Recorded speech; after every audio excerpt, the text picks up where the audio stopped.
Your Honor, the state would call Special Agent James Ryerson to the stand.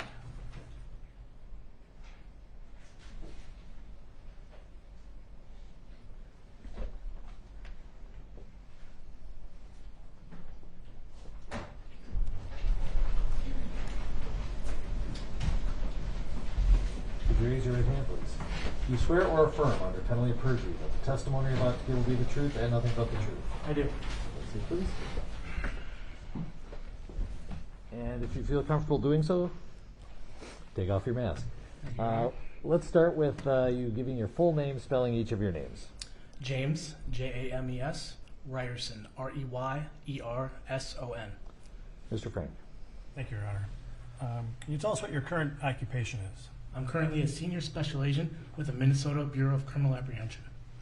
So just in general, what does a senior special agent do? What does your job entail? So I'm currently assigned to the newly formed Use of Force investigation group. We conduct criminal investigations into uses of force incidents. Are you a licensed peace officer? Yes, sir. Obviously, you're not wearing what we typically think of as a police uniform. Is that, well, when you work, do you have a uniform? Generally, no. We're generally plain clothes. Okay. And you mentioned, well, when did you first become licensed as a peace officer? I started my law enforcement career in 2007. And so let's run through your education and work experience for your job as a peace officer. First of all, did you obtain a 4-year undergraduate degree? I did. Can you describe or tell the jury what that is? I have a Bachelor's of Science in Criminology from the University of Tampa. What year did you achieve that? In 2006. And after that, did you go to work in the field of law enforcement? I did. Where were you first hired to work in law enforcement? I started my career at the New York City Police Department, the NYPD. And so did you do some training then to be an NYPD officer? I did. The NYPD has a 6-month training academy that I successfully completed. And is that when you then obtained your license to be a peace officer? Yes, sir. And that was about what year? Approximately 2007. And when you became, well, let me ask you this. How many years did you work for the NYPD? Approximately 4.5. And can you describe for the jurors, in what capacity you worked as a peace officer in New York City? So as a police officer, initially assigned to the 32nd Precinct in Harlem, New York, my initial duties were as an impact officer, interacting with the community, addressing kind of quality of life issues. I was then transferred to Manhattan North Task Force as a task force officer. From there, I was assigned to address quality of life issues as well as violent crime issues, narcotics, and guns. So all that time spent on the streets, essentially. Correct. And at some point, did you leave the New York City Police Department? I did. And what was the next job that you took in law enforcement? I was hired as a special agent with the Drug Enforcement Administration, or the DEA. And what year was that? It was approximately 2011. And what were your duties as a DEA agent? Primarily to address large-scale, long-term investigations into narcotics. Into what? Narcotics. Yeah. Drugs. And you had to do some training for that job, I assume? Correct. Yes, sir. And how long was the training for that job? Approximately 4.5 months at Quantico, Virginia. And what kind of, well, after doing the training, were you assigned to a specific location? I was, sir. Yes. And where were you assigned? Initially to an enforcement group in New York City, and then I was transferred down to Nogales, Arizona, where my primary responsibility was investigating cartel activity. And when you say cartel, we're talking drug cartel? Correct, sir. And at some point then did you leave the DEA? Yes. And what year was that? Around 2013. Why? To move back to Minnesota.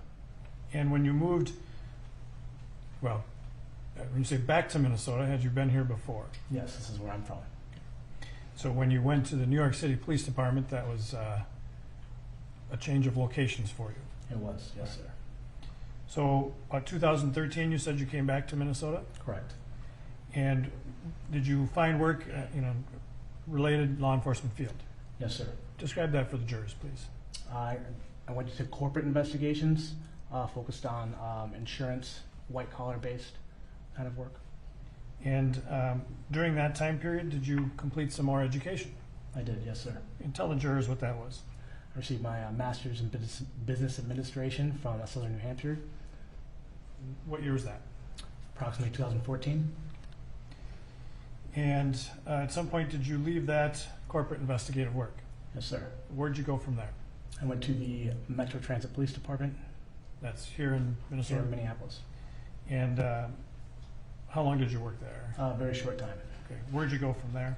I was hired by the State of Minnesota Fraud Bureau as a special agent. So is that part of the state government? Correct. What agency is that? Department of Commerce. When you worked at the Department of Commerce, were you a licensed peace officer? Yes, sir. Probably a lot of people don't know that there are licensed peace officers in the Department of Commerce, right? Yes, sir. What kinds of investigations did you do at the Department of Commerce? Primarily white-collar investigations. And at some point, did you leave the Department of Commerce then? Yes, sir. And where did you go after that? The Bureau of Criminal Apprehension. And when were you hired by the Bureau of Criminal Apprehension? 2018. And that's where you are today still? Correct, sir. So initially licensed in 2007. Yes, sir. Did you maintain your license as a peace officer during that entire time period? No. When? From about middle of 2013 to 2016, I was not. And that's when you were working. From the middle of 2013, sir, to about 2016, I was not. And that's when you were doing the corporate work? Correct. As a licensed peace officer, you are required to take some ongoing educational credits, correct? Yes, sir. And you've done all that throughout your career, with the exception of that 2-year period. Yes, sir. When you were hired at the BCA in 2018, what were you hired to do? I was hired within the Metro Homicide Unit, so we investigated major homicides as well as officer-involved incidents. When you're hired at the BCA, are you required to go through some training specific to working for the BCA? Yes, sir. Can you describe for the jurors the kind of training that you had to do when you started with the BCA? There's training that's involved with writing search warrants, report writing, as well as some tactics, interview and interrogation as well. And do you also have to spend some time at the medical examiner's office? Yes, sir. Describe that for the jury, if you would. I recently completed the forensic pathology program at the Ramsey County Medical Examiner's Office, where I was present with the medical examiners conducting autopsies. And are you currently working on an additional educational goal? Yes, sir. Can you tell the jurors what that is? I'm currently a third-year doctoral student at St. Mary's University of Minnesota, focused on education and leadership. Now, you have told us that you work for the Bureau of Criminal Apprehension, Yes, sir. commonly referred to as the BCA, correct? Correct. Can you describe for the juries, what is the BCA? So the BCA is a state law enforcement agency. We are under the umbrella of Department of Public Safety, kind of delineated into 4 divisions. The investigative division that I'm a part of, we have information services, a laboratory, as well as a training section. And we provide services to law enforcement agencies as well as to the community. And so your jurisdiction is generally where? The state of Minnesota.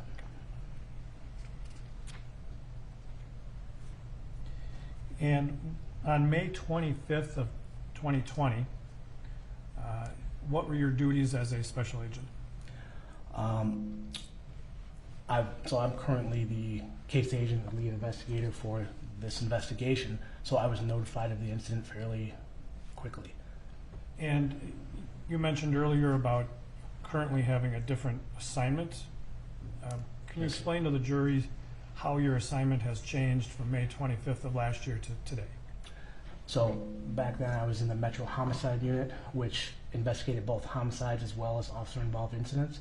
There's a newly formed Force Investigations Unit that I am now a part of that solely focuses on investigations involving use of force. You mentioned earlier the term case agent. Correct. What does that mean? Case agent is another term for the lead investigator. on a particular case.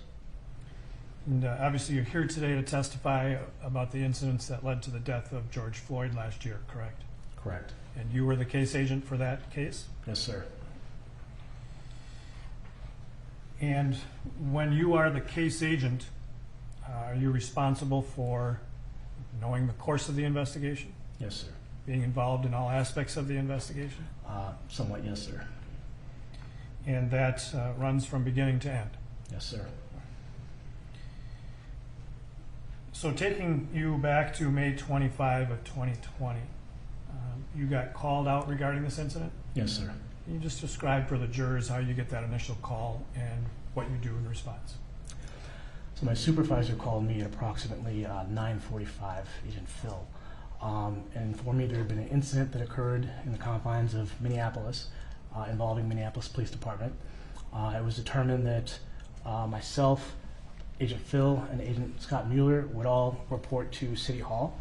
So we met at City Hall, Minneapolis City Hall, and then it was determined that Agent Mike Phil would head to 38th in Chicago, the scene, and myself and Agent Scott Mueller would head into room 100 at Minneapolis City Hall. And so did you understand essentially why you, as BCA agents, were being called to this incident? We knew that some form of critical incident had occurred, but at that point we didn't have a huge amount of information. And when you use the term critical incident in this context, what did it mean to you at that time? An incident involving a police officer and potentially a civilian that could have caused harm. So on May 25th of 2020, was the BCA responding to calls of critical incidents within the city of Minneapolis? Yes. And so had you developed, that is the BCA, a process for responding to those calls? Yes, we have critical incident protocols. And when you arrived with the other agents at City Hall, that's where the administrative offices of the Minneapolis Police Department are, correct? Correct. And so then at some point, the decision is made for Mike Phil to go to the scene at 38th in Chicago. Yes, sir. And that you and Agent Mueller then wait around or stay at City Hall, correct? Correct. All right. And when you arrived there, did you, I guess, give what we call a briefing about what was known so far? Yes, sir. And did you learn who the involved officers were? We did, yes, sir. And who were those officers that you learned at that time were involved? Officer Derek Chauvin, Officer Alexander King, Officer Blaine, and Officer Tao. And in the course of, well, I guess I should ask it this way. Did you then initiate the critical incident protocols for this incident? I did, yes. And as part of that, taking photographs of each officer? Yes, sir. And were those officers there at City Hall that evening? Yes, sir. I should ask you, I guess, you said you initially got the call about 9:45 p.m.? Correct.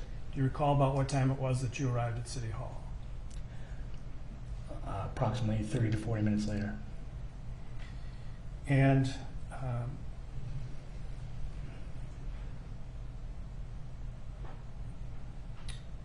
yeah, can we put this up just for the witness, please? I'm going to show you Exhibit 279. Do you recognize that photograph? Yes, sir. Did you, in fact, take that photograph? Yes, sir. When was that photograph? Well, does this appear to be a true and accurate representation of what you saw when you took that photograph that evening? Yes, sir. Your Honor, to offer Exhibit 279. Any objection? No, Your Honor. 279 is received. I'd ask to publish it, Your Honor. And do you recall approximately when this was taken? Shortly after I arrived at City Hall. And through subsequent investigation that you've done, did you learn the approximate weight of the defendant around this time period? Yes, sir. And what was that weight? Approximately 140 pounds. Sorry. 140 pounds. And as a police officer since, what, approximately 2007, right? Yes, sir. You're familiar with what I call the duty belt, the equipment that he's wearing? Yes, sir. Can you just describe for the jurors, in general, what is present on his duty belt? Initially, firearm, handcuffs, mace. Usually there's a radio holder and a radio associated with that as well, and multiple magazines. The magazine is what? A magazine holds the bullets for the firearm. And any body armor that he is currently wearing? Yes, it appears though he has a vest on. Based on your experience as a peace officer, are you able to estimate the approximate weight of the equipment that the defendant is wearing in this photograph? Approximately 30 to 40 pounds. Okay, we can take that down. Thank you. Now, while you're there at City Hall, did you endeavor to collect some other items of evidence or for the investigation? Yes, sir. And what other items did you acquire? Part of our critical incident protocols is acquiring the officers involved in uniform as well as their equipment, including their firearm. And did you also acquire some videos? Yes, sir. And on May 25th of 2020, were you aware that Minneapolis police officers wear body cams? Yes, sir. And did you acquire then the body cam videos for the 4 involved officers? Yes, sir. And can you just describe for the jurors how that process is done? The Minneapolis Police Department Crime Lab retains the actual physical body-worn camera, downloads it, and provides it then to the BCA, to me. And so you acquired those 4 body cam videos? Yes, sir. In the course of the investigation, you've acquired some other videos as well. Yes, sir. With regard to the body cam videos of the 4 involved officers, you have watched all of those, have you? Yes, sir. Those have a time stamp on them, correct? They do, yes, sir. And in your review, do they appear to be consistent with each other in their time stamps? Yes, sir. While you were at City Hall, did you collect some other data about the incident? Yes, sir. I collected a CAD report. And can you describe for the jury what is a CAD report when you say that? CAD report is a transcription of all the radio traffic associated with a specific incident. Any other data then that you acquired there? The milestone video. What is that? Milestone video is a video, city video that is positioned at the street level at various places throughout the city.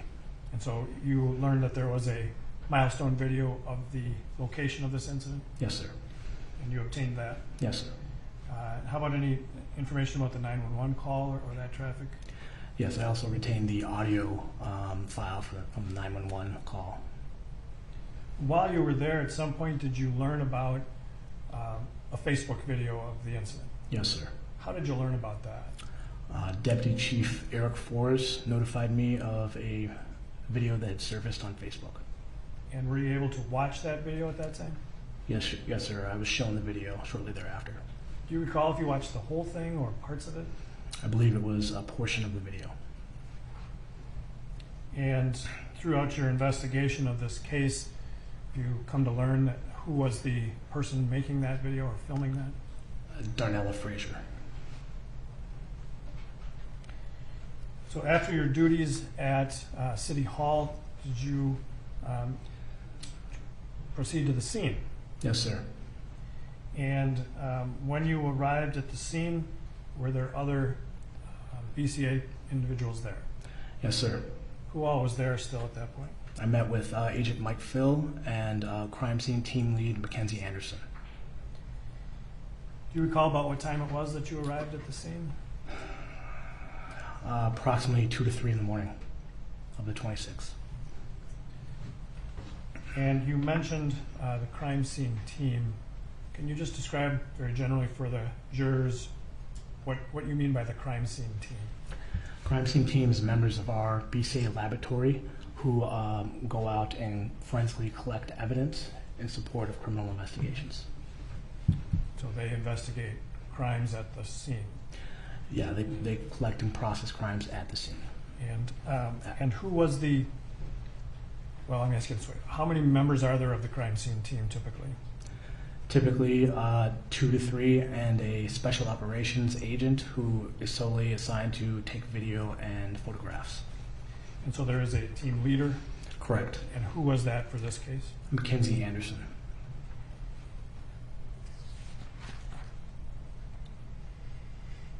When you arrived at the scene, did you learn about some vehicles at the scene that were involved in the incident, supposedly? Yes, sir. And what were those vehicles? Can you describe them? A I believe, blue in color Mercedes-Benz and a Minneapolis Police Squad Car 320. And so when you say the Mercedes-Benz, do you know what style of vehicle that was? I actually don't. It's an SUV. Okay, yeah, that's what I was trying to get at, I guess. And so those two vehicles, did you see them at the scene? Yes. Do you recall where they were located? I believe they were on the south side of 38th. And with regard to the squad car, the Minneapolis Police Squad Car, did you learn anything about contents of that vehicle? Yes. What did you learn? I learned that two $20 bills were in a manila envelope in the trunk area of the vehicle, as well as other items that related to this incident. So what did you do with regard to that envelope? I seized those at the scene, that envelope at the scene. And so you, by seizing it, you took it with you. Correct. And did you open up that envelope and see what its contents were? Initially, yes. And so you mentioned $20 bills, correct? Correct. And, Your Honor, if I could show the witness only, please, Exhibit 198.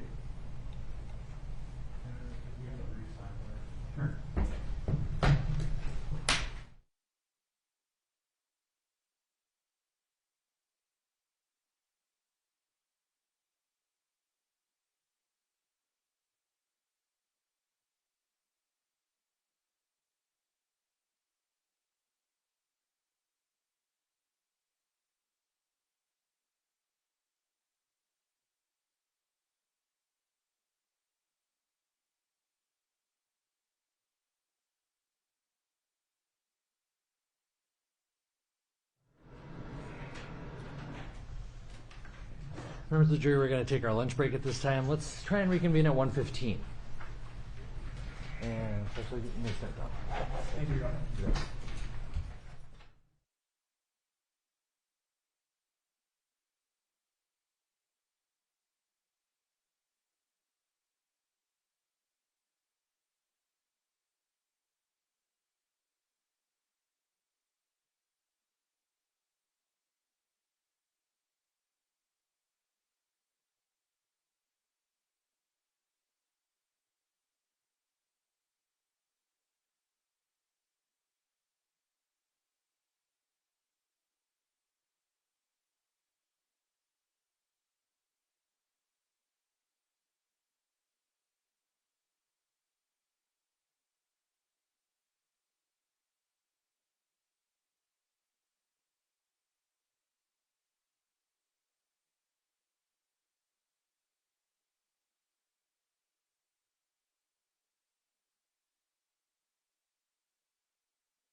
gauntlet, the Steve phase is has The been director's running. now falling. Yeah. The Ryerson that phase is now rising.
And just a reminder, you're still under oath. Yes, Your Honor.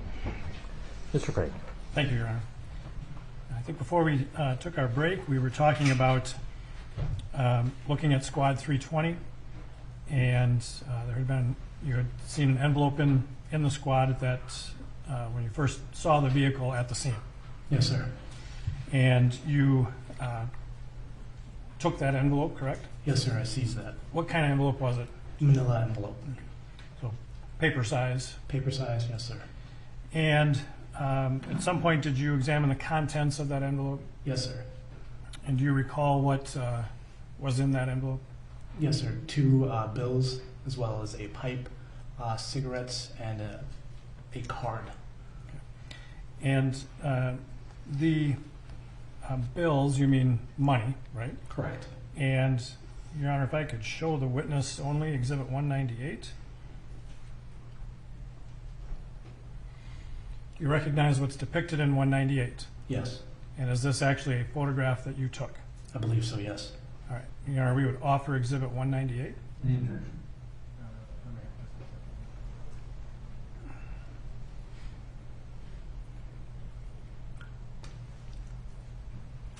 No objection. I've seen the photo. Do you want to look at it? Oh, yeah, no objection. 198. Excuse me. 198 is received. And I'll publish that for the jury, please. And Agent Ryerson just described for us what's depicted in Exhibit 198. I believe 2 $20 bills, one that is ripped in half.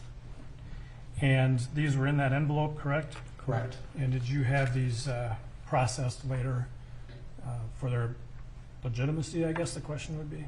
Yes, sir. We had them sent to a United States Secret Service. And you also mentioned, you can take that down, thank you, that there was a pipe in that envelope. Yes, sir. Can you just kind of describe what the pipe looked like? A glass, multicolored pipe, a few inches long. And what did you end up doing with that pipe? Initially, I secured it in my office, and then I submitted it to the BCA laboratory for analysis. And so just when you're doing your job, you want to submit something to the lab to be tested. What's the process you kind of go through? I take it into the intake portion of our building, the lab intake portion, and I document, I note the documentation where I received it from, and I submit it through intake. And then was a request made to have people in the lab do some further testing on that pipe? Yes.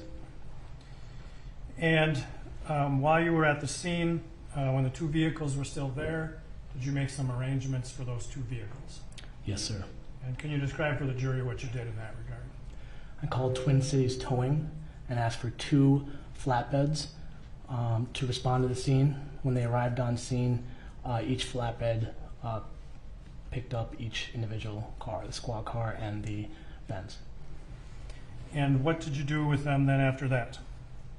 When I left the scene, I escorted the 2 flatbeds to the BCA headquarters And just generally, where is the BCA headquarters? in St. Paul, Minnesota. And so did you essentially travel with those 2 flatbeds? Yes. And when you get to BCA headquarters, what did you do then? I ensured that the 2 vehicles were secured in the crime scene garage in the back of the BCA headquarters. And why did you do that? Part of chain of custody for the 2 vehicles. And what were you going to have done with the 2 vehicles? I was going to have the crime scene team process the 2 vehicles. And so they placed them in a secure area where only BCA personnel could access them? Yes, sir. And did you lock them? Yes, sir. And from that point, were you aware whether those vehicles were processed? At that point, Correct. I mean, were they subsequently processed? they were subsequently processed, yes. Do you recall when that happened? Yeah, May 27th. And so this would be essentially the next day from when you had them towed? Yes, sir. And were you involved in the processing of the 2 vehicles? I facilitated it, and I was present for portions of it. And who does the processing of the vehicles? The BCA crime scene team. And so same group that had been out at the scene? Yes, sir. Mackenzie Anderson was the team lead. Now, because you were the case agent, well, are there other agents assigned to complete tasks for the investigation? Yes, sir. And did you or the other investigators attempt to locate other security videos of the incident? Yes, sir. And were you able to obtain some additional, security camera videos from the incident? Yes, sir. And can you tell the jurors where you got those from, or where the BCA got those from? One video from Cup Foods, and another one from the Dragon Walk restaurant that was immediately across the street. And, Your Honor, if we could publish Exhibit 1. Recognize what's depicted in this photograph? Yes, sir. And you'll notice there's a little stylus on there. You should be. Can you just circle for the jurors where those two businesses are that you obtained the security videos from? Okay. The first one is Cup Foods here. The second one is the Dragon Walk. And that's where those security cameras were? Correct. All right. So basically on the corner of each building? Correct. All right. Thank you. And since you obtained different security camera videos from those two businesses and the body-worn camera videos from the officers, did you attempt to determine if the timestamps in all those various videos are the same? Yes, sir. You told us earlier that the body-worn camera videos were all consistent on time. That's correct. And did you attempt to determine if the Cup Foods video timestamps matched up with the body cams? Yes. And what did you find? I found that the Cup Foods video was 40 seconds ahead of the body-worn camera video timing. And did you also do the same with respect to the Dragon Walk video? Yes, sir. And what did you find there? I found that the Dragon Walk video was 24 minutes ahead of the timestamps noted on the body-worn camera footage. Basically, you do that by comparing events in both videos, the same event. That's correct, sir. And did Cup Foods provide their video to agents with the BCA? Yes. And did you have to follow a sort of different process with the Dragon Walk? Yes, sir. Can you describe for the jurors what you did to obtain the video from Dragon Walk? The owner of the Dragon Walk initially did not comply with requests, so agents with the BCA wrote search warrant and executed a search warrant to obtain a copy of the video as well as the hard drive where the video was stored. And so those were obtained directly from the equipment from the Dragon Walk Correct. and downloaded for use in the investigation. That is correct. And through the investigation, have you had an opportunity to watch all of that video? Yes, sir. And portions of it depict some of the incidents that we've been talking about in this trial. Yes, sir. And we've already admitted some of that video, but have you also watched a portion of video that we have labeled as Exhibit 52? Yes, sir. And does that match up with the Dragon Walk video that you obtained from the equipment itself? Yes, sir. Your Honor, at this time we would offer Exhibit 52. 52 is received. And Your Honor, I'd offer to publish 52 at this time.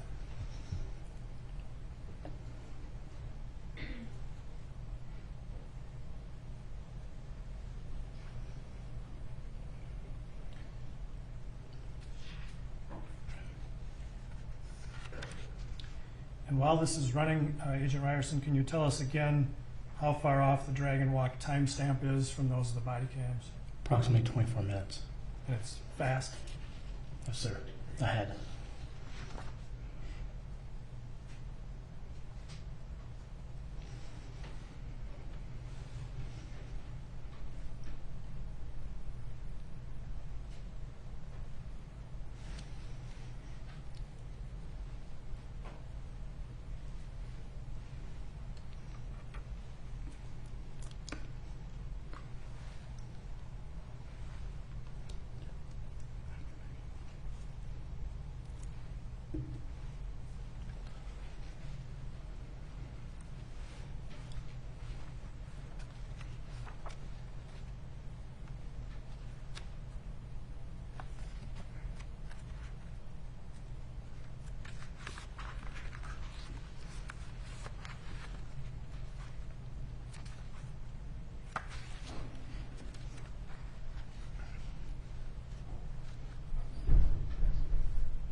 You can take that down then.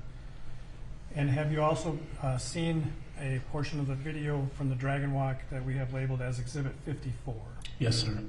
And does that appear to be an accurate portion of the video you obtained directly from the Dragon Walk equipment? Yes, it does, sir. And Your Honor, at this time we'd offer Exhibit 54. 54 is received. Now, I'm going to ask that we publish this to the jury. My recollection is about 9 minutes long, so I'm going to speed through some of it probably, but if we could publish 54.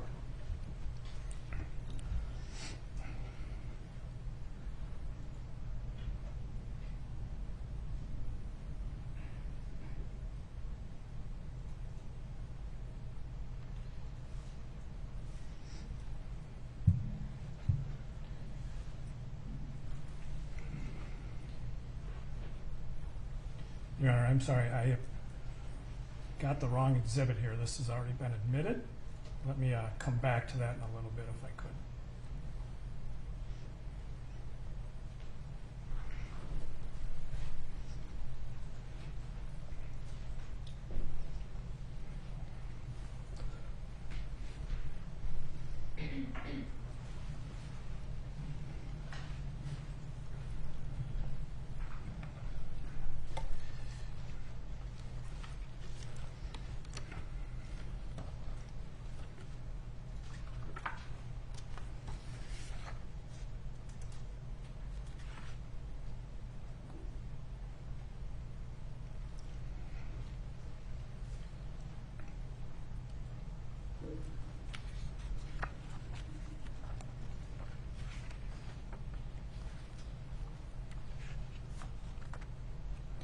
Your Honor, I believe it should be Exhibit 55.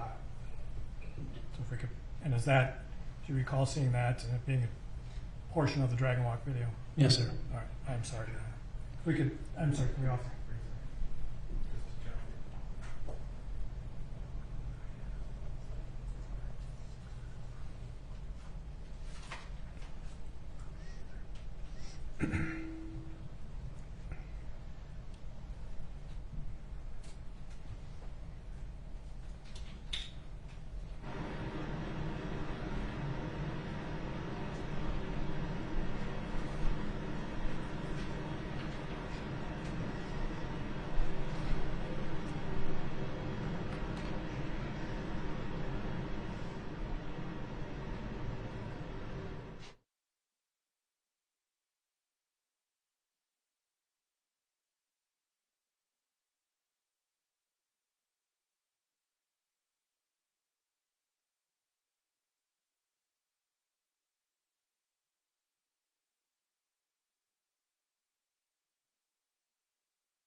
I'm sorry, I'll come back to that subject in a little bit. Thank you.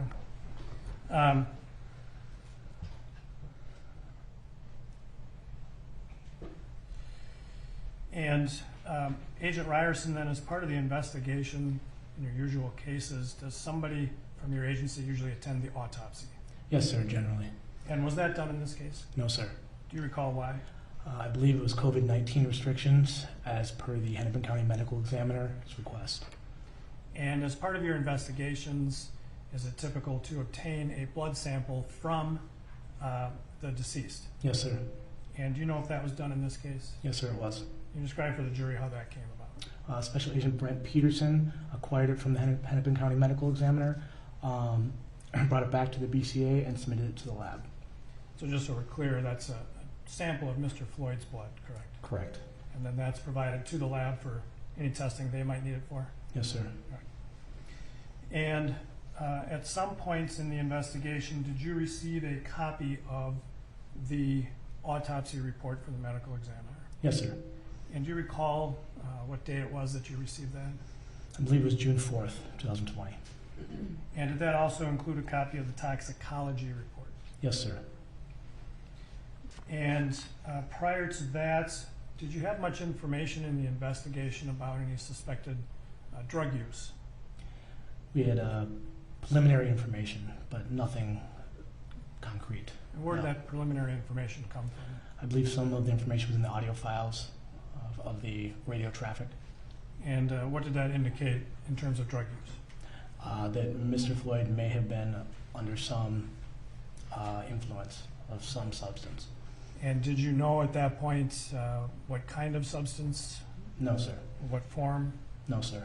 Did you know if any drug use was suspected there at the scene? No, sir. I want to forward a little bit to the to December then of 2020. Was a subsequent request made to conduct a further processing of the Mercedes SUV? Yes, it was. Do you recall how that came about? Per the prosecution's request. And what was requested that be done? A reprocessing of the Mercedes-Benz with particular focus on a few specific items to include a potential pill. And what role did you play in then the processing again of the Mercedes SUV? Facilitation. I notified crime scene team lead Mackenzie Anderson, and I was present for that search. And so was the vehicle brought back to the BCA garage? Yes, sir.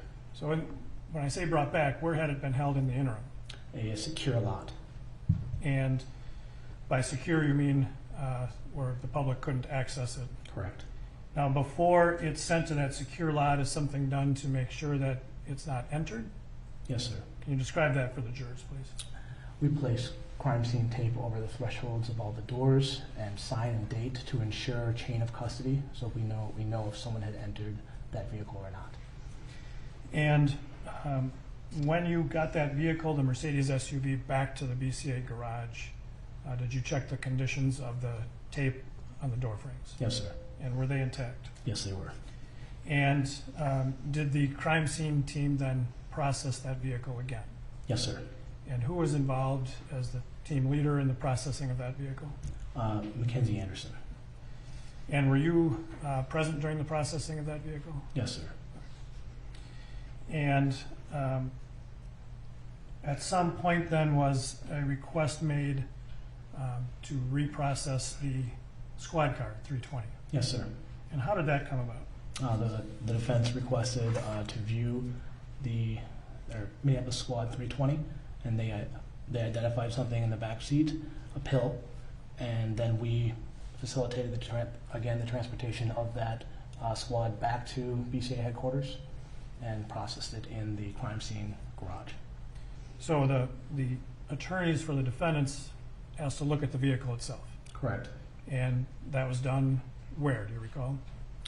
In the secure lot. And then was something that they identified that prompted a further processing of that vehicle? Correct. They drew that to your attention? Yes, sir. And so then did you make arrangements to have 320 processed again? Yes, sir. And how was that done? Through Mackenzie Anderson. So brought back to the garage? Yes, sir. Now, were the seals in place at that point? When it got back to the garage, no, Why not? because they've been broken at the secure lot For what purpose? for the defense to view. So they looked at the inside of the squad car. Correct. And did the crime scene team then process that vehicle again? Yes, sir. And were you present for that processing? Yes, sir. Okay, but did Mackenzie Anderson process that as well? Yes, sir. To your understanding that she will testify later about the processing of both those vehicles? Yes, sir. All right. So, as part of the investigation, did you also obtain medical records for Mr. Floyd? Yes, sir. Did you obtain complete medical records from the facilities where he had been seen? Yes, sir. And which providers did you obtain medical records from? HCMC and Park Nicollet. And HCMC is Hennepin County Medical Center? Yes. And those records were made part of the investigation then? Yes, sir. Incidentally, Agent Ryerson, you yourself in working on the case, have you been in Squad 320? Yes. Have you had occasion to start it? Yes, sir. Do you know what kind of vehicle Squad 320 is? It's a hybrid. What does that mean to be a hybrid? The vehicle operates both on a gas traditional engine and electronic. And In the back. in opportunities where you started it, were there times when the gas engine would not run? Yes, sir. The first time we attempted to start it in the crime scene garage, in the first processing, we turned the vehicle on and we didn't hear the gas engine start. So we were initially a little confused. But did you figure out that it in fact was on? We did, yes. So it was running on the battery rather than the gas engine. Yes, sir. Do you know if Squad 320 has a catalytic converter? Yes, sir, it does. And what is the function of a catalytic converter? To reduce toxic emissions.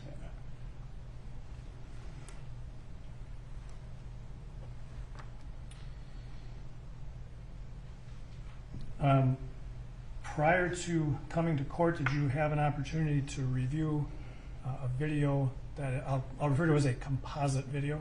Yes, sir. That is a putting together of two separate videos into one. Yes, sir. And did you recognize that as a mix of both Officer King's body-worn camera and Darnell Frazier's Facebook video? Yes, I did, sir.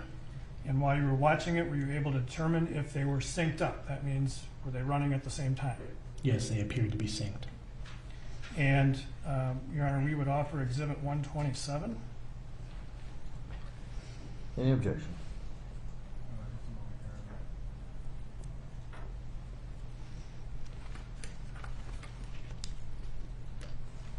No objection. 127 is received.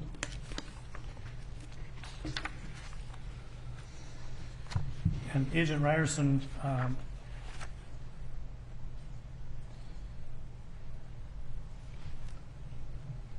what I'm going to do is talk about some timing with this video. So I'm going to refer you to portions of it. So we're not going to watch the whole thing, but to specific portions of it. I'm going to ask that 127 be published in that way. And if we can first go to 2019-18.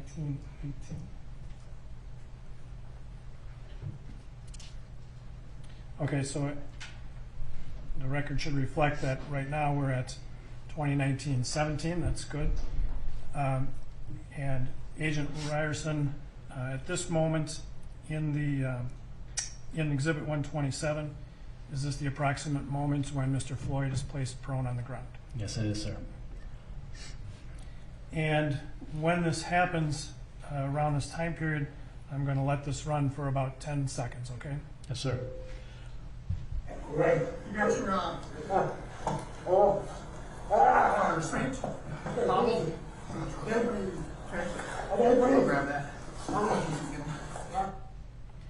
Now, looking at that 10-second portion, were you able to determine approximately where Mr. Chauvin's left knee is? Yes, sir. It appears as though it's on the back of Mr. Floyd's neck. And are you able to determine where Mr. Chauvin's right knee is? It appeared as though it was on Mr. Floyd's back. Right here at 2019-28, the hand that's sort of in the center of the photograph, that Officer Chauvin's hand? Yes, sir. Okay, wearing a glove. Yes, sir. In the videos you have reviewed, was he wearing gloves on both hands? Yes, sir. Now I'm going to just speed up to 20-20-45.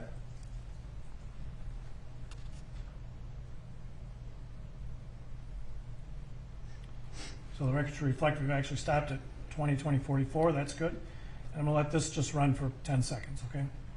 Yes, sir.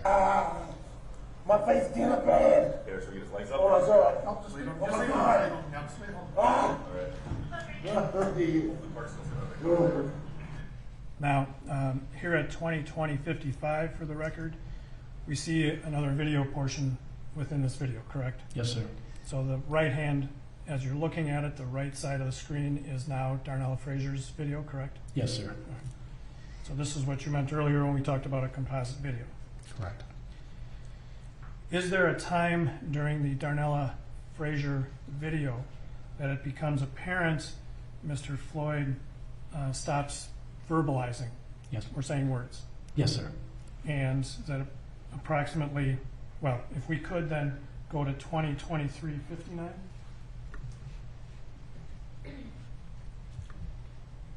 All right, so we're at 23:58, and I'd ask that you play this for about 10 seconds again.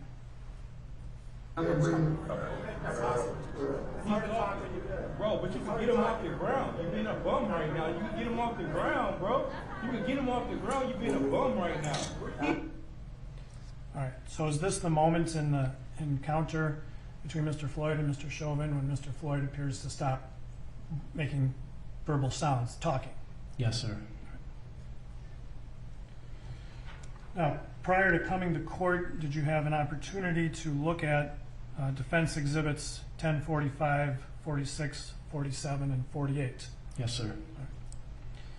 I'm going to ask that exhibit 1045 be placed on the screen, please.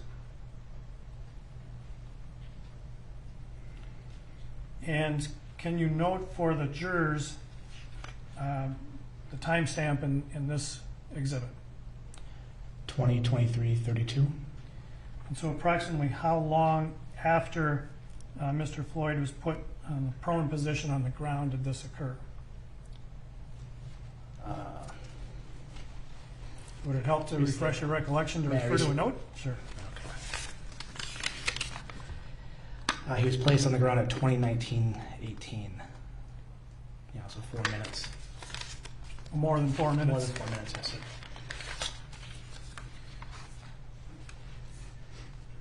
And then going back to Exhibit 127, is there a point in time on Darnella Fraser's Facebook video when it appears that Mr. Floyd no longer makes any movements? Yes, sir. And I'm going to ask you to go to 20:24:58.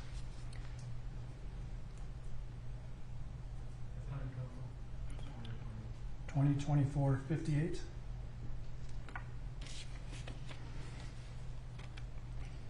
And does this, well, I'll let this run for about 10 seconds too. Yes, sir. Yeah, I mean, good so far. I need my deals, right? I think that's cool though, bro. You're a bum, bro. You're a bum for that.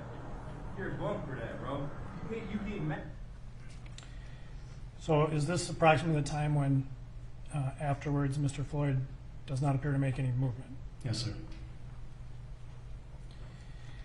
For the record, we've stopped at 20:25:08, and in this photograph, the still portion of the Facebook video or the Darnella Fraser video, does it appear that Mr. Chauvin is using his weight to hold Mr. Floyd down? Yes, it does. I'm going to ask to show you Exhibit 1046.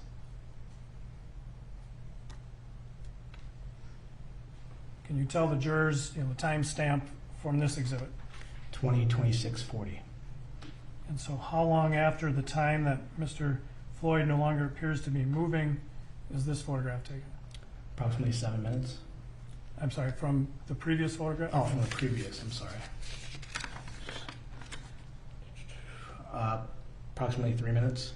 Okay, so we know that the moment where he stopped moving, we had as roughly 20:24:58, correct? Correct. And so from that time to the time on this photograph is about how long? From 20:48. From 20:24:58 to 20:26, roughly 2 minutes, right? Yeah, 2 minutes. So Exhibit 1046 portrays a time after Mr. Floyd had appeared to stop moving. Correct.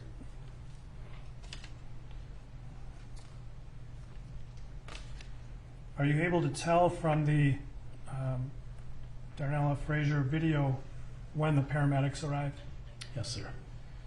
So I would like to go back to 127 then and advance to 20:27:20.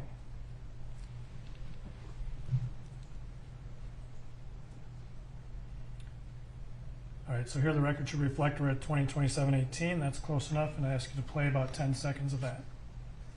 When you 1087, bro, you're a bum, bro. 987, bro, you're a bum. First thing you want to grab is your mace if you scared, bro. You're a fucking minority, you're fucking bum, bro. Actually, let's just keep rolling for about 10 more seconds, please. Like, bro, 3 minutes, bro. What you doing? Bro, he's not even fucking. So there we saw one of the paramedics walking up, correct? Correct. And so the timestamp here is 20:27:40, correct? Correct. And now I'm going to toggle back, I'm sorry, to Exhibit 1047.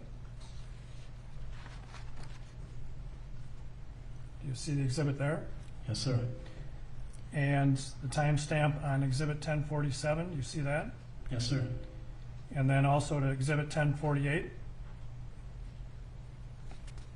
do Yes, sir. you see the timestamp there? Yes, sir. Do those two still photos depict a time after the paramedics arrived? Yes, sir. Based on your work on the case and your review of the videos, is there a moment in Exhibit 127? You can take that down. Is there a moment in Exhibit 127 where you think you can see better the placement of Officer Chauvin's right knee? Yes, sir. And I would ask to go back to 127 at 20:28:43.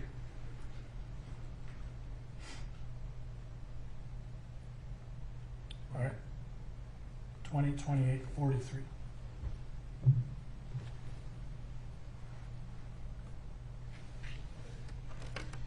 And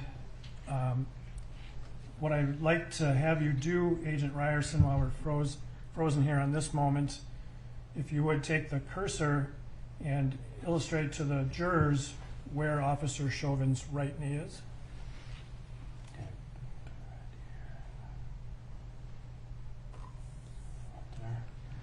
All right. And so what I'd like to do then, I'll remove that and have the video played. Okay, you can go ahead.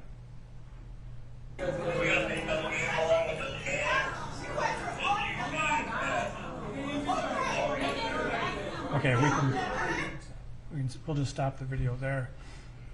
Were you able to see there when he had his right knee on Mr. Floyd's back? Yes, sir.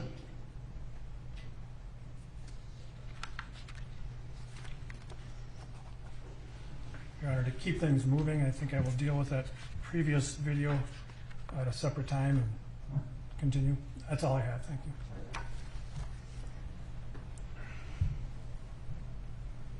We just have one more. Sure. We'll take a moment.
issue that we have to clean up, but I'm prepared on all that. All right.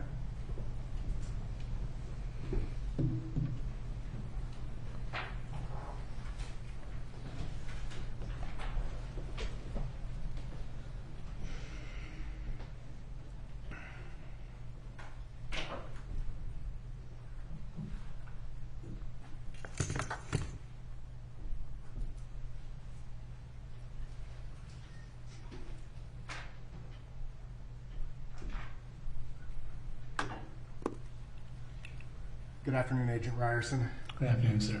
Thank you for being here. So you testified that you were the primary case agent in this particular case, Yes, correct? sir. And it's fair to say that the BCA's investigation into this case was fairly extensive, correct? Yes, sir. You would agree that approximately 50 BCA agents were involved in this case in one form or another? Yes, sir. Those BCA agents were frequently paired up with agents of the Federal Bureau of Investigation or other law enforcement agencies? That's correct. Would you agree that roughly 25, 26 FBI agents participated in your investigation? Yes, sir. Would you agree that ultimately, all things told, the BCA executed approximately a dozen search warrants in this case? Yes, sir. There was an extensive amount of information that was gathered by the BCA, agreed? Yes, sir. A lot of that information is ultimately, has no bearing on this case, agreed? Meaning, interviews were conducted, for example, of people who didn't see anything. That did occur. However, I believe that our investigation was very thorough. Right. And that's what I'm trying to just gather. It was more than just watching a few minutes of video, piecing a couple of things together, interviewing a couple people, right? Yes, sir. In fact, I believe, and correct me if I'm wrong, that roughly 200 citizen witnesses were interviewed in this Yes. case? Yes, sir. And so when we break down and we look at those citizen witnesses, the purpose of any investigation is to gather as much information as is possible, right? Yes, sir. And to preserve that information for further review to determine at a later point if it does or doesn't become relevant to a criminal investigation, right? Yes. So in terms of, say, the citizen witnesses, the BCA agents interviewed many witnesses who did not observe, they weren't present, for example, correct? Yes, sir. People who live in the area, agents went and canvassed the area, knocked on doors, talked to people at local businesses, and they said, oh, I wasn't there at that time, I was somewhere else, right? Correct. BCA agents worked hard to identify people who may have seen some portion of that, correct? Of this incident, correct? Yes, sir. So things that BCA agents did would include trying to read license plate numbers on cars that were passing by, looking up the registered owners of those cars, and going and interviewing them, correct? Yes, sir. And sometimes people acknowledged being in that area. Sometimes they said, we weren't there, Yes, sir. right? There were also witnesses that the BCA agents interviewed that provided just sort of background information, right? Yes, some, sir. So, for example, the owner of the vehicle that was being driven by Mr. Floyd was not present that day, but she was interviewed, correct? I believe so, yes, sir. Right. And your job as the lead case agent is to sort of quarterback all of this, right? Yes, sir. And as other agents receive information, you take it and you maintain a data file, correct? Correct. And every time a BCA agent performs some task, the way the BCA works is a new report is generated for that particular task. Agreed? That is correct. So rather than having one officer write a long narrative police report, they will write several police reports instead, right? That's correct. And to date, over 400 BCA investigative reports have been prepared in this case. Agreed? Yeah, specifically 440. So we're at almost 450, and some of those reports are even being generated now as we speak, correct? Possibly. Right. And in fact, we just went through this analysis of an exhibit, and you compared it to some other exhibits that were already presented. That's something that literally was probably just done today, right? Possibly, sir. Right. I mean, the analysis that you just did here on direct examination, you never wrote a police report about that, right? No, sir. And that's because those exhibits were just introduced in court, right? Yes, sir. And so, now in addition, this investigation took a lot of different twists and turns. Would you agree with that? Yes, sir. In part because of kind of what was going on in the city at the time, Yes, sir. right? So, for example, certain pieces of equipment belonging to Officer Chauvin or other involved officers were located in other places, right? That is correct. And those investigations kind of were turned into this investigation and became a part of this investigation, globally speaking. Yes. And because of the profile of this case, the BCA maintains like a tip database line, right? That is correct. And it's fair to say that a number of citizens called in with information or what they perceive to be information. Yes, sir. And it's the BCA's job to follow up on every single one of those little pieces of information. Right? Yes, it is. And ultimately, in following up on those little pieces of information, oftentimes you can see that, I mean, this is irrelevant to this case, it's something else, or this person may just want to share their opinion, right? Yes, sir. And so this investigation has been ongoing essentially since May 25th of 2020. Yes, sir. And all things told, part of what the BCA did was to go and get training records from the city of Minneapolis, correct? That's correct. Through search warrants. Yes, sir. And there were multiple search warrants to obtain that type of information, right? Yes, sir. And there were 2 search warrants executed on the Mercedes-Benz driven by Mr. Floyd, correct? Yes, sir. There were 2 consent to searches of Squad 320, correct? Yes, sir. Now I want to just be very clear about something. When you talk about the second search of the Squad 320, Yes. you prior to that second, the defense request to view, right? Yes. Squad 320 had been in the Bureau of Criminal Apprehension secure storage from effectively May 25th, 26th, all the way until January when that was done, right? Yes, not on site at our headquarters. Right, at the secure storage location. Correct. And the defense would not have had access to that unless you or another representative of the BCA was present, correct? That is correct. And it is common, is it not, in your investigations for defense attorneys to ask to view pieces of evidence, right? Yes, it is. And it's permissible. Yes. And that was done in this particular case, right? Yes, it was. And you weren't present at that. That was Agent Phil, I believe, that was present, Correct. along with Scott Mueller. Correct. And I just want to make sure you're not suggesting that the defense in somehow put pieces of pills into that squad car. No, sir, I'm not suggesting that. And in fact, it would have been the agents who were present to cut the seal on the squad car, correct? Yes. All right. And the defense isn't necessarily allowed to touch or manipulate or do anything to that squad car. That is correct. All right. So part of the overall investigation, again, included getting surveillance videos from area businesses, right? Correct. Including the speedway across the street. Yes, sir. And some of the video is of higher quality than others, right? That is correct. And then also identifying people who were present and obtaining cell phones of those, right? Correct. And just lots and lots and lots of stuff that happens. Yes, sir. Right. Ultimately, when you first got involved in this case as the lead case agent, you had a very limited piece of information, right? Yes, sir. That was information that was gleaned from the dispatch. It was gleaned from, just basic, what's called public safety reporting, correct? Correct. An individual had been detained, that individual passed away, and you began the normal critical incident process, agreed? That is correct. Which includes securing the scene, right? Yes.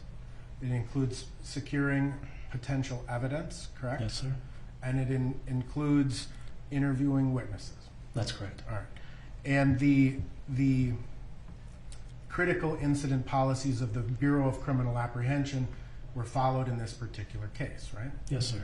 Now, when you conducted the first search of the Mercedes-Benz back on May 26th of 2020, you were present when that happened, right? From some of the time. Right. But another crime scene team analyst would have taken photographs, looked at things, and preserved that both digitally by way of photographs, plus keeping the actual evidence, right?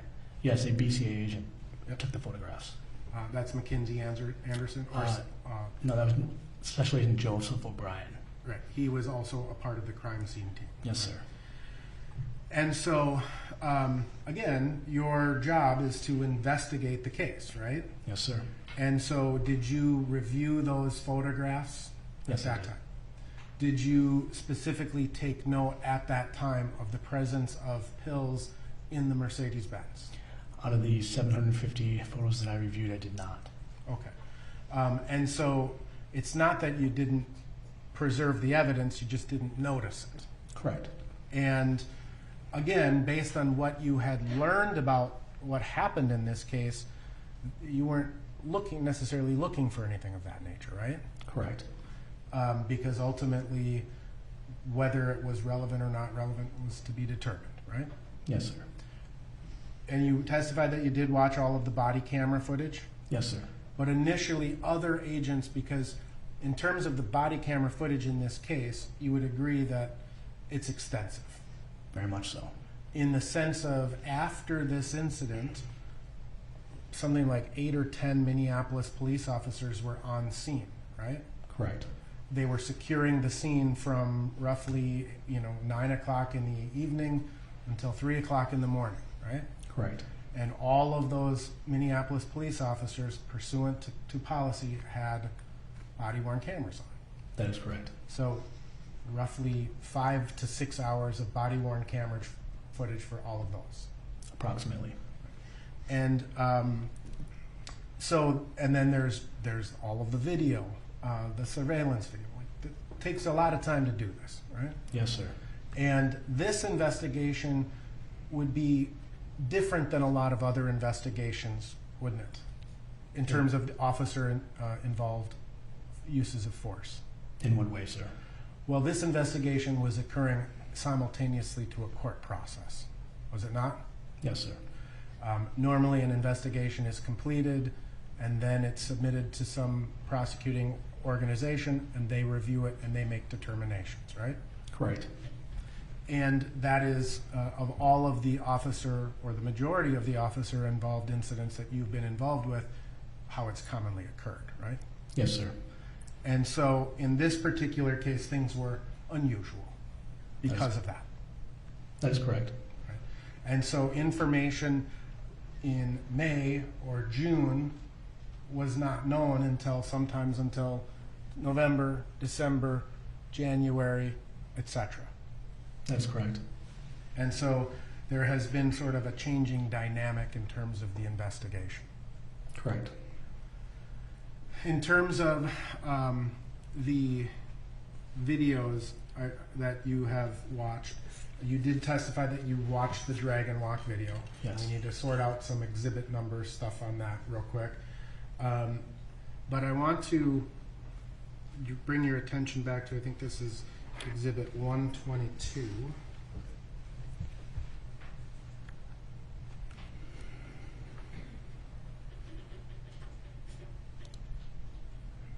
And I'm going to, if we could publish, Your Honor, I'm going to start for the record at 20:25:59, and I'm going to ask you to watch, 20:25:59. one. It's the King body one you just showed. 122. Is this? 127. Yep. Sorry, I don't have my notebook.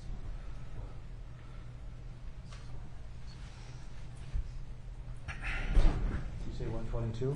127. 127.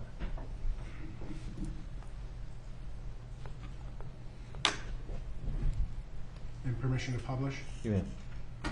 I'm going to ask you, sir, to watch when Officer Chauvin stands up. I'm going to ask you to watch Mr. Floyd's left, what would be his left arm, okay? Yes, sir. Oh, sorry.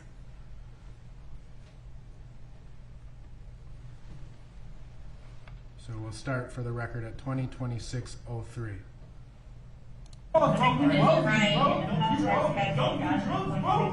is that? What do you think that is? You say you call what he did, okay? You call what he doing, okay?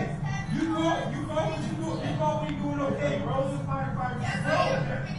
Bro, you call you think that's okay? Check his boss. Check his boss. I'm sorry, I'm at the wrong spot. Maybe take this down. I apologize, Your Honor. I had the wrong exhibit pulled up.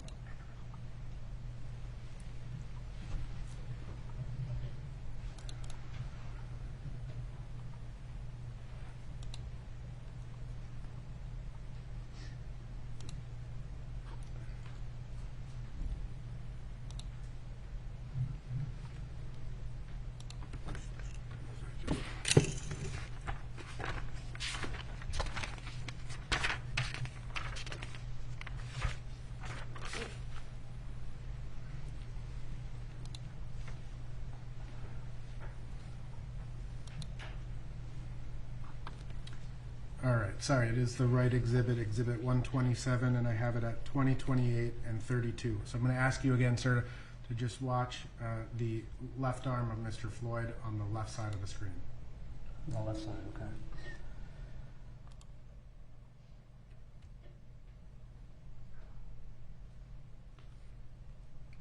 So are you referring to the body-worn camera side or the Body-worn camera side. Okay. Yes, please.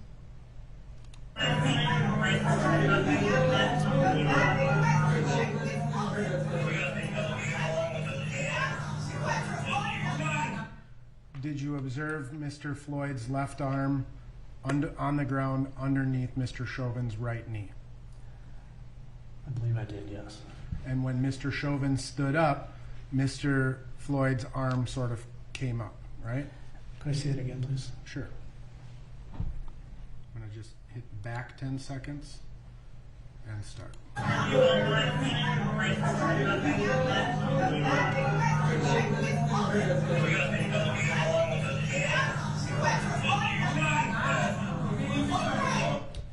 It's hard because of this bar. Let's try one more time.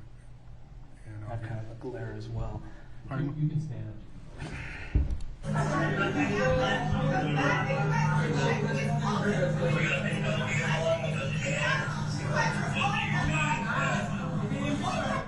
Can you see that? So what was the question? Repeat the question, please. Do you observe Mr. Chauvin's right knee to be compressing Mr. Floyd's left arm?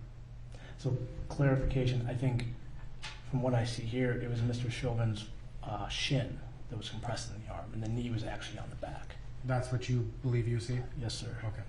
And, but nevertheless, Mr. Floyd's left arm, the tricep area, was in between Mr. Chauvin's either knee or shin, right? Yes.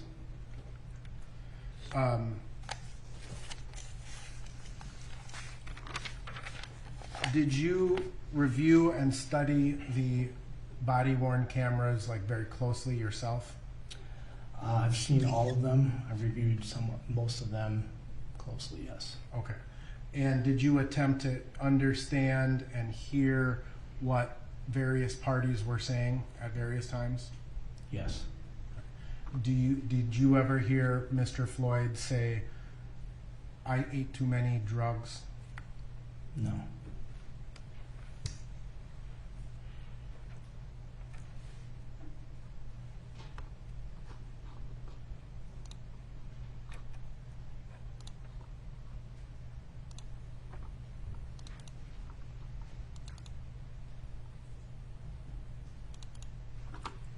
to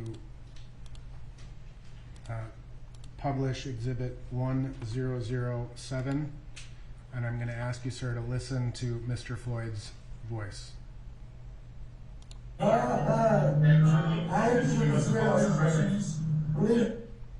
Did you hear that? Yes, I did. Did it appear that Mr. Floyd said, "I ate too many drugs"? Yes, it did.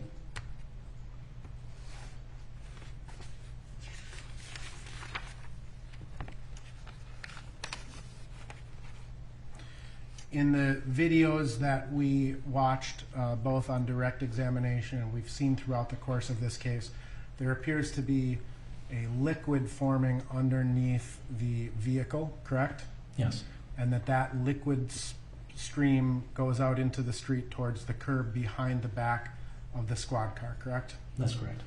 And it's fair to say that liquid coming from underneath the vehicle appears to be coming from underneath the vehicle, correct? That is correct. And depending upon your perspective, correct, that appears that could have been urine coming from the body of Mr. Floyd. Yes, sir. But we can see, based on this, that was actually probably condensation from the running squad car, correct? Yes, sir. And that's common when a squad car is running air conditioning or whatnot, right? Condensation drips from the bottom of the muffler or exhaust system. Yes, sir. And you would agree that that's what that trail of liquid appears to be? Yes, sir.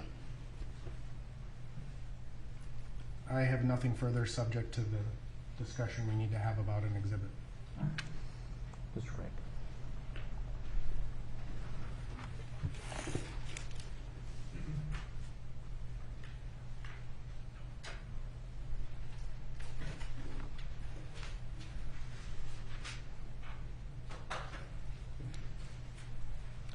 Agent Ryerson, with the hybrid, would the figure out the way to say this right, can the air conditioning run with just the battery and not the gas engine? Yes, it would. And you were asked to look at a very short clip of a body-worn camera and ask, I assume for the first time, what Mr. Floyd was saying there. Yes, sir. Were you played before that? What questions were asked or things said by the officers before Mr. Floyd says that? I don't recall right now. It wasn't part of that video, was it, what occurred beforehand? No. Ever had to listen to that piece of audio and try and figure out what Mr. Floyd was saying? I have not, no. And so that was an exercise that Mr. Nelson asked you to do for the first time sitting there, Yes, sir. without reviewing the conversation beforehand. Yes, sir.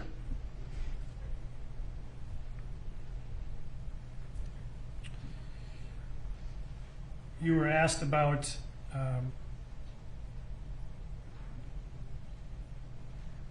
the moment where it appears Mr.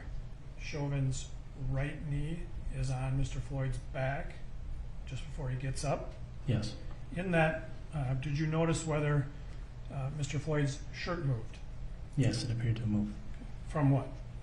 from Mr. Chauvin's knee. You were asked to describe this as an unusual case because the investigation kept going on while there was a court process. Yes. Is it the typical process then when you investigate a case to hand it over and then be done with it and never work on it again? No. When you turn over an investigation, is it common to continue working on that investigation throughout the court process? Yes. Have you ever in your career conducting investigations said to a charging authority, sorry, my work's done on the case, I'm not going to work on this any further? No.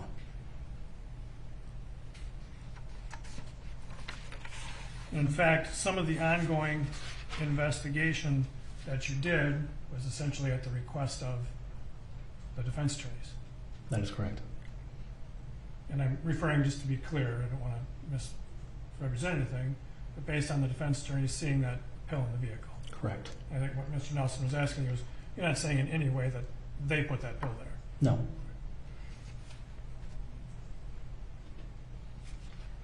That's all I have here. Anything further?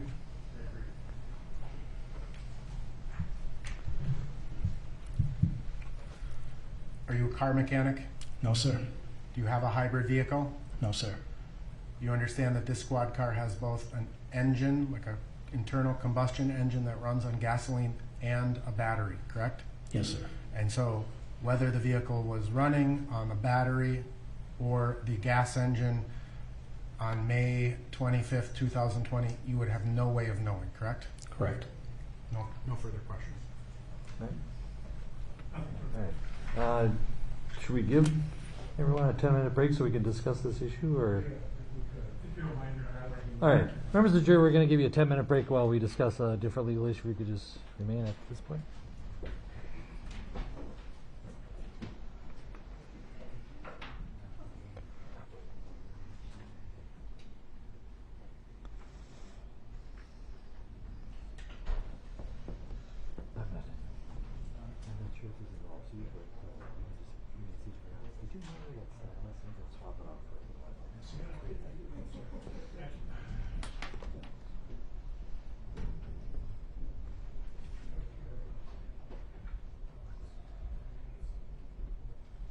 All right, be seated. Is this just for you to privately hash out something, or? We just have to figure out which, there's a switch in the unit numbers compared to the outside variables. All right. Once you're, if you could work with Mr. Schaefer on that. Also, 1007 is.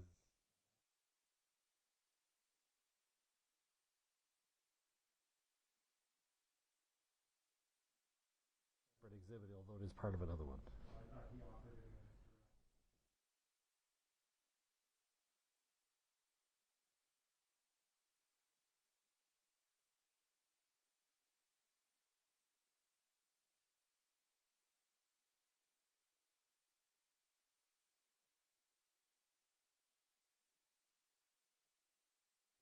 We had not shown as received, but both parties agree it was offered and received earlier.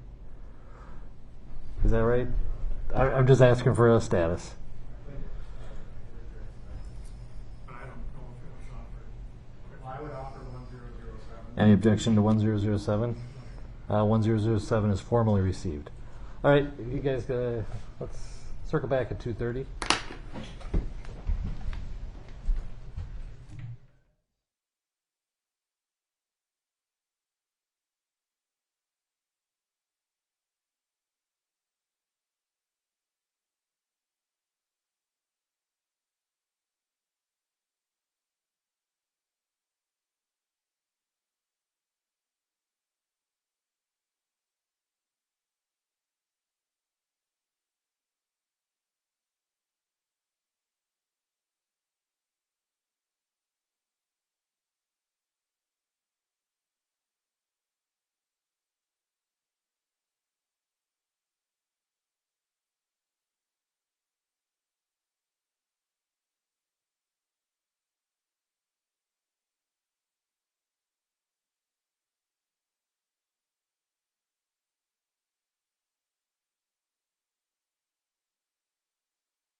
Right, be seated, please.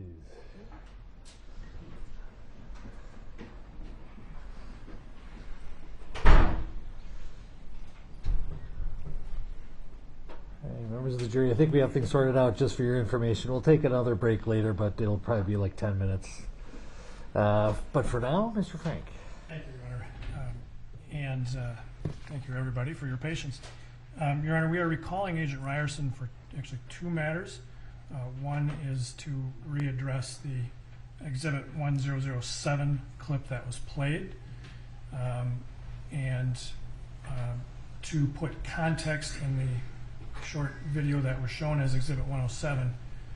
Agent Ryerson, while we were on a break, did you have an opportunity to review Exhibit 127, which is the composite with King's body-worn camera, correct? Yes. During that same time period? Yes. And prior to the short clip of Lane's body camera that you were shown as Exhibit 1007, is there a discussion about drug use by the officers in attempting to speak to Mr. Floyd? Yes.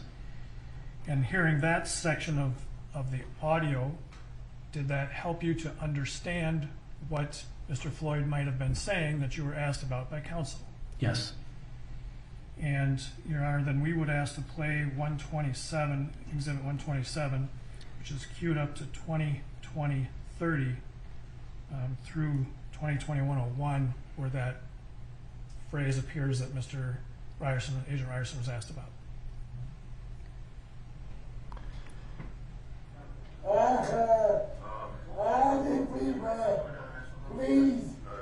Please understand. No, please, I can't breathe.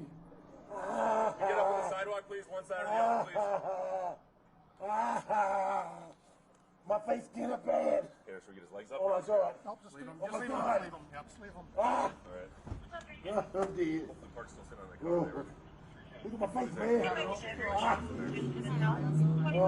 I'm assuming so. I believe so. We found a pipe. Get out of the car. I ain't doing this real out here, man. Please. Yeah, across the street, park's washing. Please. Two other people with Please, him. I can't breathe.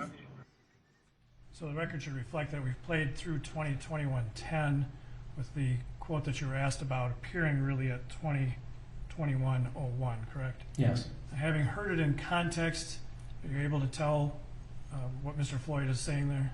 Yes, I believe Mr. Floyd was saying, I ain't do no drugs. So it's a little different than what you were asked about when you only saw a portion of the video, correct? Yes, sir. And then to clarify what we did earlier, it would appear that I had inverted a couple of the exhibit numbers, correct? Yes. We've now straightened that out. Exhibits 53 and 54 are both parts of the Dragon Walk video. You have seen those, and they are, in fact, what was obtained from the Dragon Walk, correct? Correct. And also Exhibit 55, is that a portion of the Dragon Walk video as well? Yes. And so, Your Honor, just to be clear, what we had initially offered as Exhibit 54 should actually be Exhibit 53. And we will, for clarity, offer Exhibits 53, 54, and 55. Any objection to any of those? 53, 54, and 55 are received. I don't intend to publish them at this time, Your Honor. Okay. Anything that was not received is received. You can go ahead and publish. Which one are you going to publish?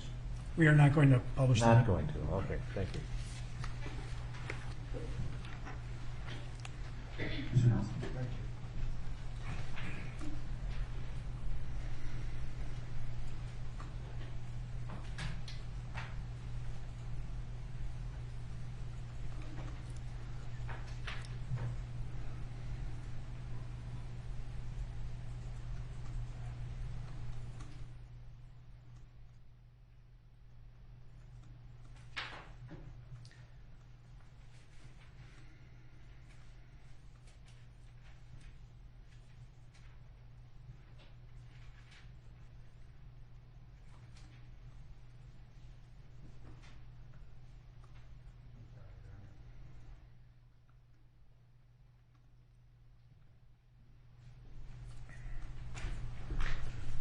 Mr. Frank, the mask.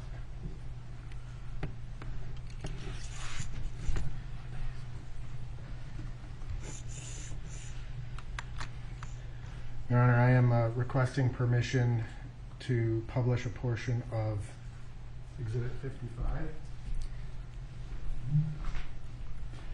Agent Ryerson, you have had an opportunity to review the Dragon Walk surveillance video, Yes, sir. and there are portions of the video where Mr. Floyd is present, correct? Yes, sir. And it shows various interactions. But after Mr. Floyd leaves, there are interactions between other people walking past. The camera continues to run the same perspective. Correct. Your Honor, I would ask for permission to publish Exhibit 55 starting at the timestamp 203848.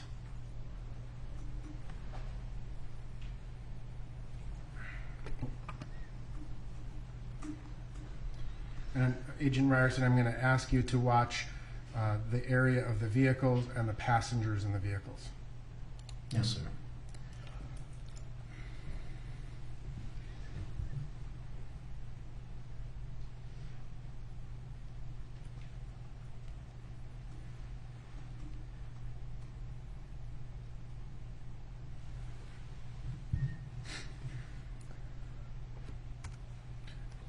Were you able to see? Yes, sir. What does it appear that individual does? The individual in the red hat, are you referring to? Yes. Appears as though he throws something.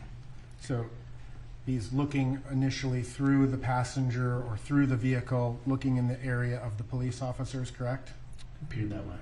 It appears that he then reaches into his backpack and retrieves something, Yes, and it appears that he then throws it off to his right shoulder, right? that's correct.